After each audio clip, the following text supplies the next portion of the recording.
নবাবগঞ্জের হরিহর চাকরির সূত্রে বদলি হয় করিমগঞ্জে। জায়গাটা তার ভারী পছন্দ হয়, তাই সেখানে স্থায়ী ঠিকানা গড়ার জন্য সে বসত বাড়ি বানাতে চায়।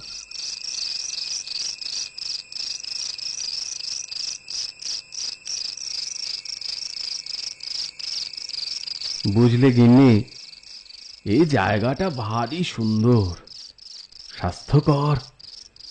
এমন জল হাওয়ায় আমার হাঁপানি রোগটাও হাওয়া হয়ে গেছে। আমি আর এই জায়গা ছেড়ে একেবারে নড়ছি না।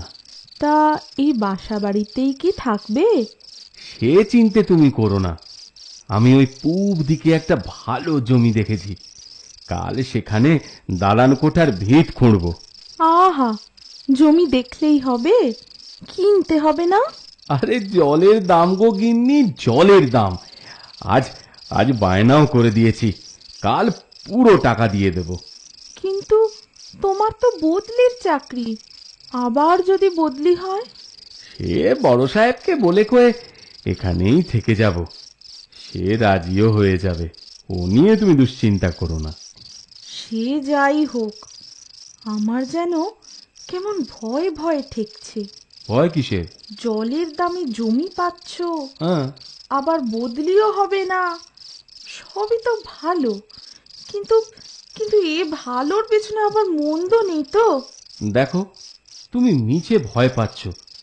কাল ভিত পুজোর সময় তুমি তো যাচ্ছই, জমিটা দেখো, তোমার পছন্দ হবে বলে মনে হয়। নাও, আজ রাতে তাড়াতাড়ি ঘুমিয়ে পড়ো তো, কাল আবার ভোরে উঠে যেতে হবে সেখানে।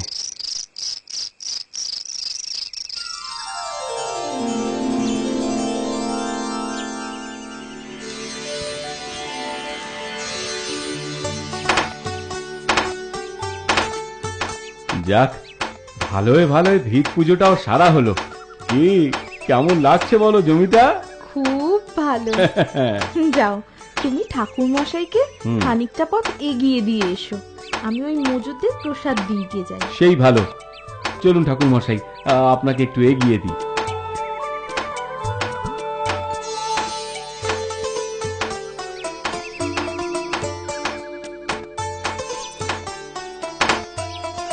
এই নাও, তোমরা একটু প্রসাদ খাও এবার। দিন মা। নাও, প্রসাদ খেয়ে তোমরা কাজে মন দাও তো দেখি। হ্যাঁ মা, ও নিয়ে আপনি ভাববেন না, আমরা মন দিয়েই কাজ করছি, কি বল? হ্যাঁ মা, আমরা তাই করছি মা গো। কি হলো? আরে কি হলোটা কি? তোমরা কাজ থামালে কেন? ওরে বাবা, এ মাসেই দালানের কাজটা শেষ করতে হবে, বুঝেছো? পয়লা বৈশাখে গৃহ প্রবেশ করব। ফাঁকি মেরো না বাবা, কাজ করো, কাজ করো। আগে হ্যাঁ কর্তা, কাজ করছি কর্তা, ফাঁকি মারছি নে কর্তা। হ্যাঁ করো, তাই করো, মন দিয়ে কাজই করো।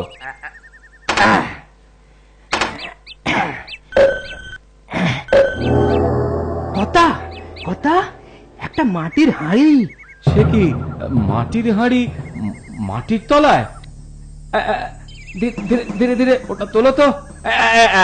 দেখো দেখো দেখো বাবা, ভাঙে না যেন। গুপ্তধন মনে হচ্ছে, বরাতটা তাহলে মন্দ নয়। কোন ডাকাত নিশ্চয়ই। হ্যাঁ গো, কি আছে বলো তো ওটায়? আগে তুলুক, খুলে দেখা যাবে। তোমার দেখছি কিছুতেই আর তর্স হয় না। এখানে রাখো, এখানে রাখো। কর্তা, হ্যাঁ, অনেক দিনের পুরনো হাড়ি, বেশ ভারী। কথা দেখবো ভেতরে কি আছে। না না না না, থাক থাক থাক, তোমরা অনেক কষ্ট করেছো, এবার একটু বিশ্রাম করো, আমি নিজেই দেখছি, বুঝেছো? বসো বসো। আগে তাতে কি হয়েছে কর্তা, কাজ করতে আমাদের কষ্ট হয়নি, ও আমাদের অভ্যেস আছে। হা হা হা, কথা না বাড়িয়ে যা বলছি তাই করো তো, খালি কথার উপর কথা।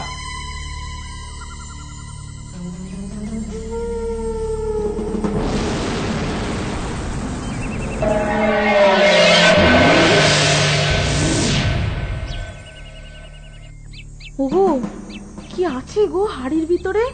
আছে আমার পোড়া কপাল। কবে কোন মানুষ মরেছে তার আত পোড়া হাড়গোড় রয়েছে ওই হাঁড়ির ভেতর। মানুষের হাড়গোড় এত যত্ন করে মাটিতে কে রাখলো বলো তো? আর কেনই বা রাখলো? তা আমি কেমন করে জানবো?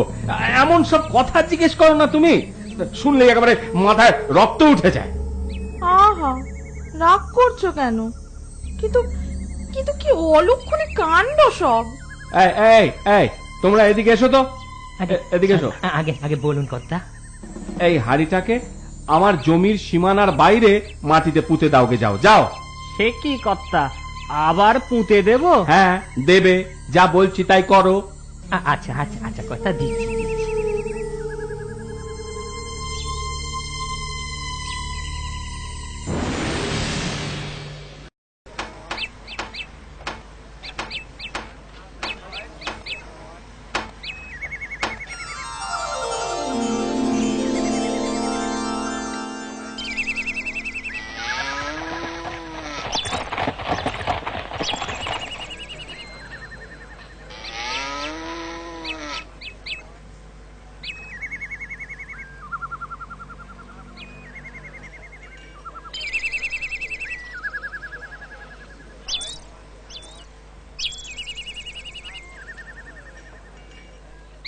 যাক, নতুন বাড়ি হলো, গৃহ প্রবেশ হলো, আর চিনতে নেই, কি বলো?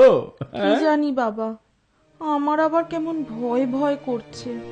তোমার তো সবটাতেই বাড়াবাড়ি। ভয় কিসের ভয়? আমার আমার কেমন যেন গাটা ছমছম করছে। শোনো, যদি কোনো অপদেবতা রাত্রে দেখা দেয়? ও, আবার সেই চতরাজ্যের অলক্ষণের কথা। তোমার কি মাথা খারাপ হয়ে গেল নাকি বলো তো? ওই হাড়গোড়ের হাঁড়িটার কথা কিছুতেই ভুলতে পারছো না তুমি? কি জানি কি হয়েছে, আমার শুধু ভয় করছে। কিছু হবে না তো? কি বলো? কি হবে? কি কিচ্ছু হবে না।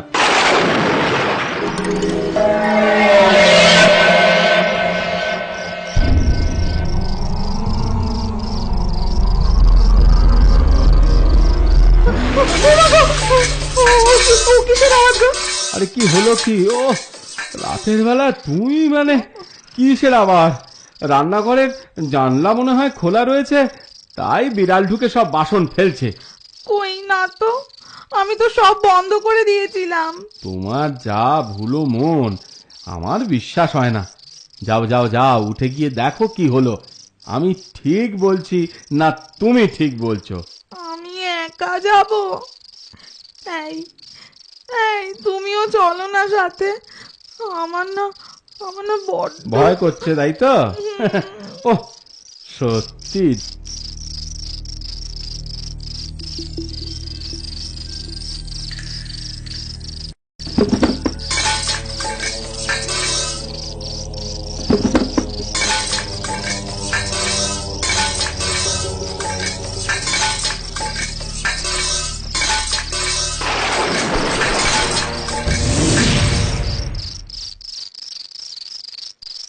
কি হলো?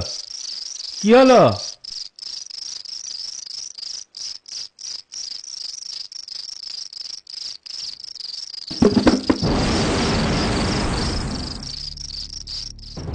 ইস, সব বাসনগুলো ছড়িয়ে ছিটিয়ে কি করেছে হতচ্ছাড়ি বিড়ালটা। কাকে হতচ্ছাড়ি বলছো? আমি হতচ্ছাড়িও নই, হতচ্ছাড়াও নই। আহা গিন্নি, তোমায় বলতে যাব কেন বলো দেখি? বলছি ওই মেয়েনি বেড়ালটাকে, কিন্তু তোমার গলাটা এমন বদলে কেন কেন বলো তো? কেমন যেন পুরুষ পুরুষ শোনাচ্ছে। কে তোমার গিন্নি? কে? আমি তোমার গিন্নি নই, আর পুরুষের গলা তো পুরুষের মতোই শোনাবে। এ কি তোমার চোখ দুটো এমন ভাটার মতো লাল দেখাচ্ছে কেন? এত কৈফিয়ত তোকে দিতে যাবো কেন রে? কত ভাগা বাড়ি করার আর জায়গা পেলি না? যা, তুই বাড়ি ছেড়ে যা এক্ষুনি, না হলে এক্ষুনি তোর ধারে মটকাবো। ওরে বাবা রে, ওরে বাবা, এ কি হলো রে বাবা? এই যে ভূত!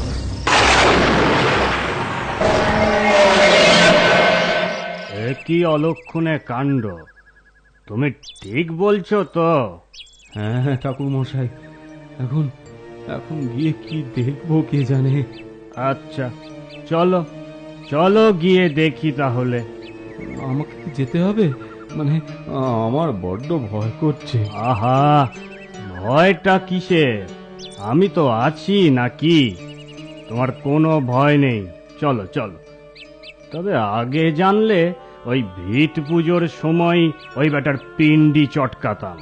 ও ও, আপনি কি ওঝার কাজও জানেন? তা পাড়া গেঁয়ে ঠাকুর মশাই একটু তো সকলেই জানে, আমি একটু বেশি জানি এই আর কি। আর দেরি না করে চলো, গিয়ে দেখি তোমার গিন্নির কি অবস্থা। বেশি দেরি করলে প্রাণের আশঙ্কাও রয়েছে বাবা। চলুন চলুন চলুন ঠাকুর মশাই, চলুন।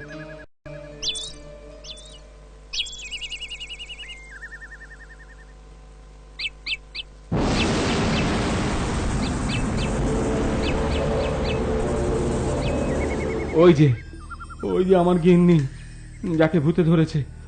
আপনি যান, আমি এখানেই আছি। সে কি, নিজের গিন্নিকে ভয় পাচ্ছ তুমি?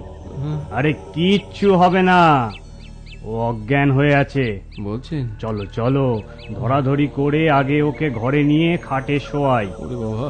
না হলে জ্ঞান ফিরে যদি দেখে উঠোনে পড়েছিল তো নিজেও আরো ভয় পাবে। চলো। ঠিক আছে, বলছেন যখন, চলুন।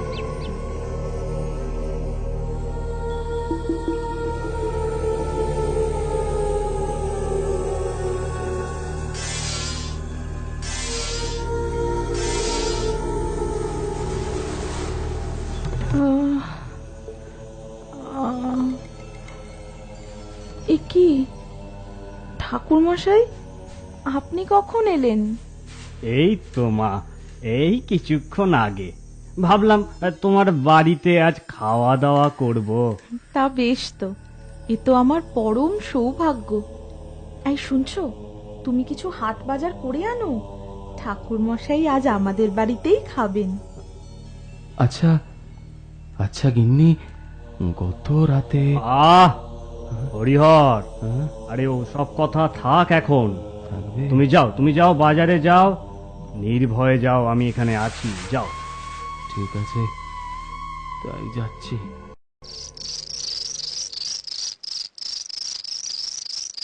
আজ দুবেলা তোমার বাড়িতে আহার করলাম হরিহর, বড়ই তৃপ্তি পেলাম।